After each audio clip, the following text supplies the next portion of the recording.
What's up everyone, John from ARTV. It is time for a review of the 13th studio album, Colors by Beck. Beck Hansen is coming off of his Grammy award-winning Album of the Year album, Morning Phase. It was a much more simplistic album, one of reflection, kind of a follow-up to 2002's Sea Change. Both fantastic records. I'm so glad that he won Album of the Year, but I was also kind of disappointed at how long it was taking to get the follow-up Colors, because Beck said, I'm working on this, it's going to come out very, very soon. He dropped the single Dreams in June of 2015. I love that song. It's one of my most played songs of the past few years. Such a catchy guitar strum. Greg Kurstin teamed up on production there and on this entire record. It sounded phenomenal. It was an ace up the sleeve, and I love the card that Beck was playing. He was definitely breaking out of this slower phase that he was in and getting into more of that pop territory. But it wasn't pop that was dumb or limited by any means.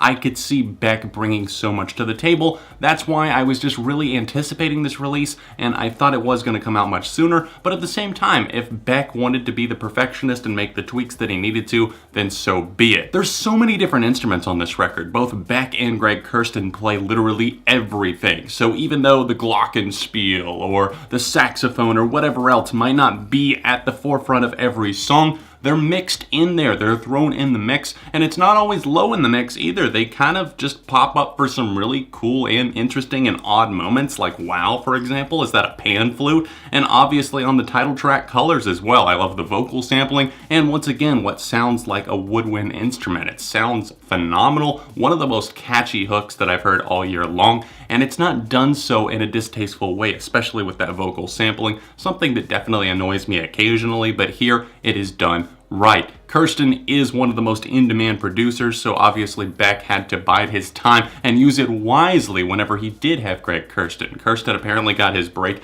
as a touring member during Sea Change as a keyboardist for Beck, so repaying the favor all these years later, even with his limited free time in producing this album.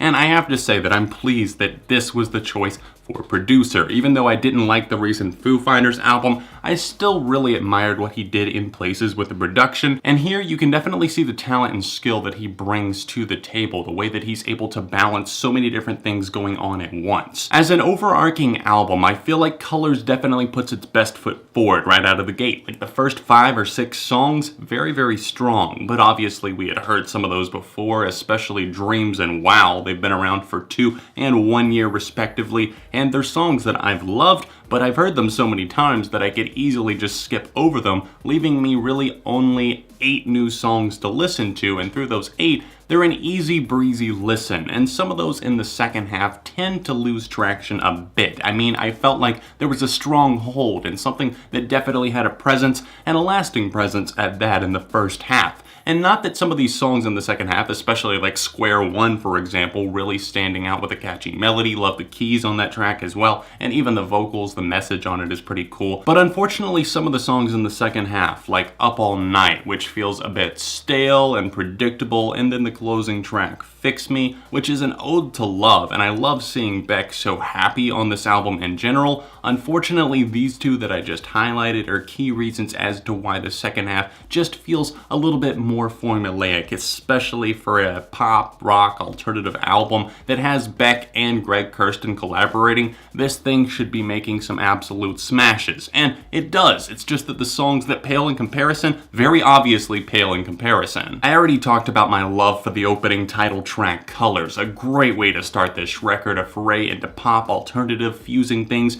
It almost feels like a little bit of Foster the People, a little bit of modern alternative, but also a throwback and callback, just a very danceable tune. But we also have some other stellar moments here that I absolutely love, like I'm So Free, which is more rocking, I would say, one of the most rocking songs and guitar-driven moments on this album, Colors. This song in general definitely does feel like setting something free, and the spirited guitars and overall melody of this song is a force to be reckoned with. The third overall and official single, Dear Life, has become an anthem as of late. It's something that just says, Dear Life, I'm holding on. It has that message, and I'm some days like, oh boy, how am I going to get through this day? there's so much to do. But here we are at a song like this that definitely feels a little bit more spacey compared to some of these other songs, but I like that. It makes you focus on the vocals, and it does feel pretty vivid, almost playful with the way that it comes across here. And that's a great angle to approach a song like this. It gives it a bit of a twist, mixes things up on this album, Colors, and that paired with the next song, No Distraction, I think that's one of the best 1-2 combos on this record, along with Dreams and Wow.